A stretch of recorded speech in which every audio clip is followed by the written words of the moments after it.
Now let us do some numerical problems from your NCERT book. This is question number 6. The question is, a car moving along a straight highway with a speed of 126 km per hour is brought to a stop within a distance of 200 meter. What is the retardation of the car assumed uniform, and how long does it take for the car to stop?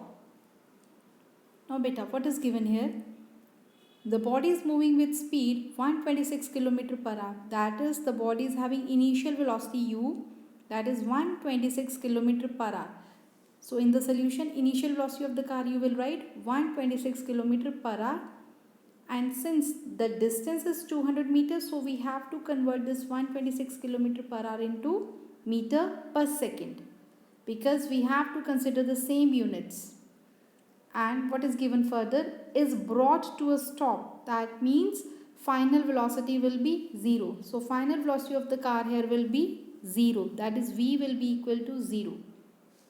Now next, distance covered by the car before coming to rest, that will be equal to 200 meter.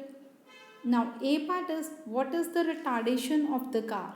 Since the velocity is decreasing, so here we will have retardation, and that will be given by, we are having here u, we are having v, we are having s, and we want a. We want to calculate a over here. So we will use third equation of motion over here, that is v square minus u square is equal to 2as.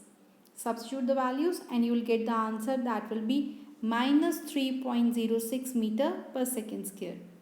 Now the second part is, how long does it take for the car to stop? That is, we have to calculate the time.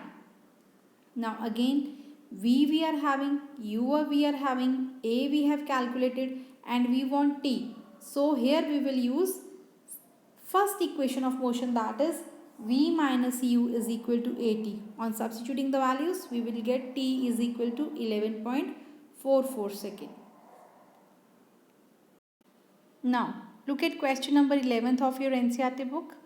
The question is, read each statement below carefully and state with reasons and examples if it is true or false.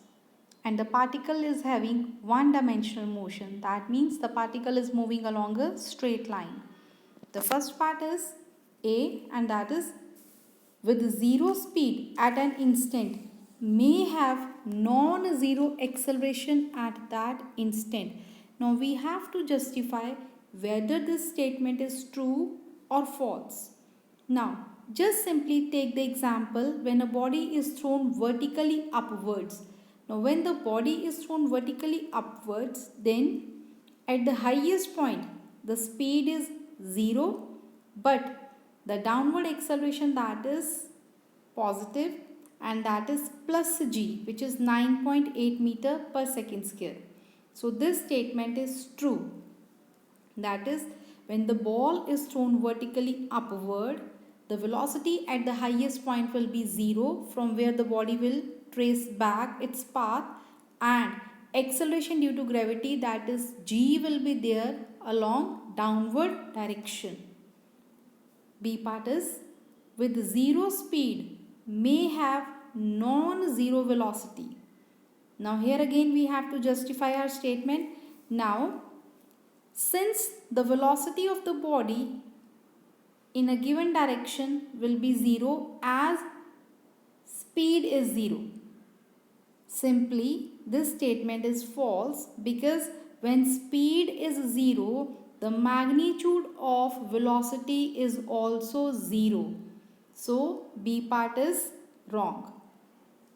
Come at the C part. With constant speed must have zero acceleration. Now when speed is constant, then the body will have zero acceleration, because A, you know the formula for A is v minus u upon t. Now since velocity is constant in all the cases, and hence acceleration will be 0, and hence part C is true. Now look at the part D. with positive value of acceleration must be speeding up. Now this is true only in one particular case where u is positive and a is positive. That is, when the body is falling vertically downward, then it is true.